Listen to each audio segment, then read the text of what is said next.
10 hari imigisha bazanye ngo gusiga abantu amavuta kwa mavuta ugasanga agasiga umuntu amavuta ibihumbi 10 ibihumbi 20 ibihumbi 30 ari ukuntu batereka intebe eshanu ukazicaramo ngo uje muri 20 aba 50 aba 20 ubwo aba 50 nuko intebe eshanu uri bwicaremo zamara kurangira bagashiraho aba 40 bagashiraho kandi icupa bari gukotoramo ni icupa rimwe ritaguze icyatanu rigurangaira cupa ni bitatu riguranza rigura bitatu donc ugasanga ari ubujura so gushaka kwigisha abantu Imana so gushaka kubwira abantu Kristo ahubwo nindamu ku giti cyabo ubu insengero nyinshi ureba ubu ngoroba usibye ko nabasenga bakwiye gusenga uko Yesu yabivuze mukuri no mu mwuka ariko insengero nyinshi ugasanga ari uguceza bahera mu gitondo baceza bafata isaha baceza gusa no kwibara stress ajambo ry'Imana habe no guceza arano nigeze kujya kubwiriza Nyagasambu no guceza gusa ariko uwajya kureba ugasanga atari ijambo ry'Imana bakeneye cyane kandi biravuze ngo abiki gihe bakeneye ijambo ry'Imana none se kamubaza tuzajya hanyuma rero ahangaha nuzasanga abana bato cyangwa se abakristo bakiri bato mu gakiza n'abakuze babipfiramo akoze babakuze iki arega pastor ntabwo gukura ku itorero ari ubwishi bw'abantu gukura ku itorero ni kurire y'umwuka ntabwo navuze nanjye ibyo ngibyo rero hari igihe tubona abantu buzuye urusengero ari 800 tukagira ngo iryo torero ryarakuze kandi imbere nta kintu kibereye mbwira impamvu itorero rirakura ugifite abantu usengera babaririmbye n'abadekoni bakagwa hasi barimo abadayimoni ngo ni itorero rikuze wowe ni ryahese nyine habe ntaryo none cya kabiri dufite abantu bamaze kwaduka bameze nk'impehe ariko reka nzite bihehe bihehe impyisi bihehe ni impyisi imwe yandurukana ikifashe aba bavuga butumwa n'abahanuzi babihehe ubundi bihehe ngo yinjiraga mu nzu ntabwo yatahaga ubusa yafataga n'isuka cyangwa se intebe cyangwa se imbeba n'ipusi ikintu usanze bugufi aho ngaho ikihubuje bari ikihubuje dufite rero abahanuzi baruhubuza babihehe tukagira n'abashumba b'amasiha babihehe b'amasiha isiha hari ukuntu igenda isiha itwara n'ibiyiko igatwara amasahani byose ikagira umwobo igenda irundamo ikajya ibiryama hejuru impamvu rimbi yije kubwa turazana ibintu byacu ubu dufite abashumba tukagira n'abahanuzi bagushije intamba tukagira amasiha amasega yagushije agisega ryo ibimeze sega nayo mu mwobo sega nayo burya birekereye mwifata uw'inyuma inyura yihubuza ifata uw'inyuma isi ifata uw'inyuma isega ifata uw'inyuma ariko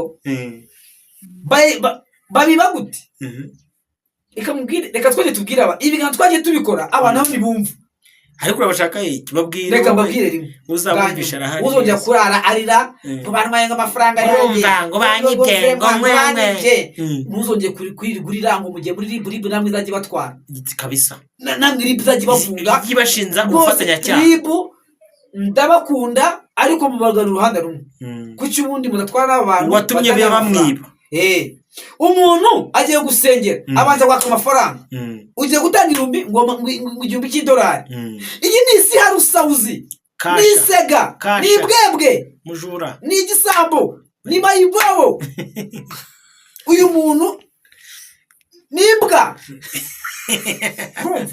umuntu uzongera kwaka amafaranga ngo agusengere ababwira ngo banza ngo wohereze ngo igitambo uyu muntu uzakwaka igitambo nisega ningegera nisiha ni gafifi ubundi Bibiliya ivuga igitambo ko ari kimwe ari Kristo Yesu wenyine uyu muntu uzongera kwaka amafaranga ukayamuha muzaba muhwanye nawe muzamutaniye niburi yuri y'ingore n'akazi kawe uhereye umunsi abo bantu mubirinde abo bashumba abo ngo ba profete kubita abo muntu gusiga amavuta ngo bagiye gusengera umunwa ku munwa n'akazi kawe mu jisho ku jisho. Reka nkubwire inshuti yanjye uhereye umunsi wa none izere Kristo Yesu. Oye Robert, gusenga ndabyemera. Yewe umunsi umwe nigeze kujya mu mahugurwa y'abana Nigeria. Bavuge gutyo ntabwo bari buntware simvugo wariho. Bari abana Nigeria. Baratwigisha umunsi wa mbere, umunsi wa kabiri, umunsi wa gatatu. Bigishaga ijambo ryiza rivuga ngo impano z'Imana no gusesa impano y'Imana. Nafashe note pe. Nafashe note pe n'abantu bagira karimi. Uyu muntu bagira karimi keza Robert. Utitoze nawe bagutwara. Hari umuhungu umwe aravuga kweri ko yigeze kujya ahantu abagenzi be baramuvuga. Urabona kuno bantu bafata umwanya bagakuramo Yesu bakiterekamo. None umwana umwe w'intyoza agiye kubavuga avuga neza uwo muntu. Bari bamuhaye isaha yo kubwiriza avuga iminota 45 ari kuvuga uwo muntu neza. None haza abandi bahungu babiri baricara bariterekana abo kwa kundi baza ku mihanda. Bataho kugira ngo uvuge Yesu uri kuvuga uwo muntu.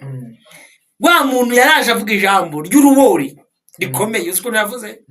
Yaravuze ngo mundebera aba bahungu. Nge navuze umuntu neza amafaranga. Navuze umuntu neza ibyo amafaranga nabyo yashyizeho. Muvuga iminota 30. None bo bamaze isaha n'igice bamvuga nabi, ubu nimwe bo muri kugira bere. Mu by'ukuri byumvishije wakumva ikintu. Nje nakubwiraga Robert. Hanyuma umunya Nigeria aratwigisha. Murafashwa. Impano y'Imana. Mwuka wera. Agize mwanya gusoza. Hari abapastor ubyumve neza. Bari abashumba. Na mura ikibaruri. Agize mwanya gusenga. Bo arasenga. Mbona arambika ibiganza ku bantu gucanga kubona ngo ikintu cy'ikigabo pa cyikubisa hasi. Kumanya da. Undi kamurambika ibiganza pa yikubita hasi. Abandi bintu rero nyamara birakomeye. Baduhaye umwanya bibazo. Ndabaza. Ndabane mumbwe. Imana y'umwuka wera ndayizi. Imana yo guhanura ndayizi. Imana yo gukora ibitangaza ndayizi. Imana yo gusengera abantu ndayizi. Imana yo kuzura abapfuye ndayizi. Imana yo gukubita abantu hasi yanditse. Yimbwiriye ariyo. Hanyuma mbwiye no ko wayibonye. Nanjye nyisabe. Uzi ko nashubije? Nyine abantu bari aho bahise bande babona ni ibintu nyine bibaye bisa kuri nje. Hanyuma araseka nyine amuyobera buri cyasubiza.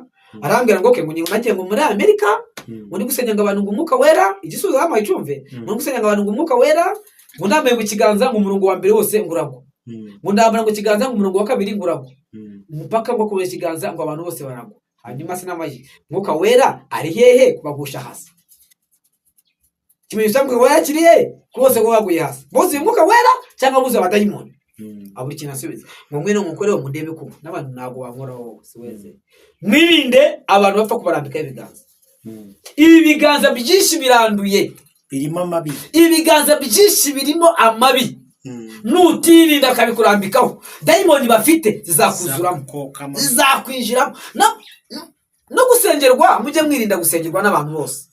Please. Umuntu wowe araguhamagaye amafaranga igitambo nawe ukamwoherereza mu kandi kanya rwose rimbu nibyo koko.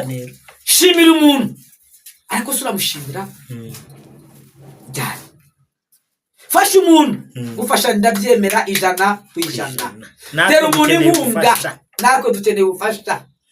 Nako nagaruko ko basengera rwose twatugura kamera waduha machine waduha n'ibindi byose.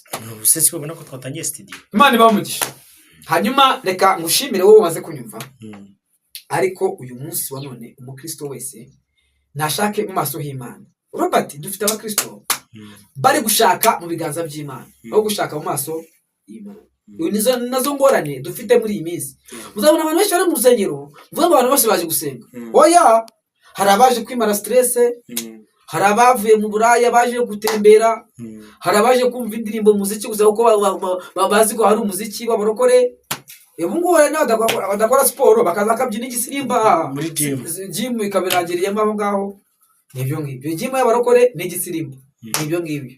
So rero muri make umuntu wese reka soza ikiganiro mvuga ngo umuntu wese niyegere Kristo Yesu ashake amaso y'Imana iyo gushaka mu biganza by'Imana, ashake amaso y'Imana wo gushaka mu biganza by'Imana. Kuko ushaka amaso y'Imana byose birahari mu kiganza cy'Imana harimo Uwiteka Imana bamugisha. Ndagushimiye inshuti muvandimwe wewe wabanye natwe muri iki kiganiro, tukaba dusatiye ku musozo. Imana y'amahoro iguhe umugisha kandi wibuke gukora subscribe, share, comment.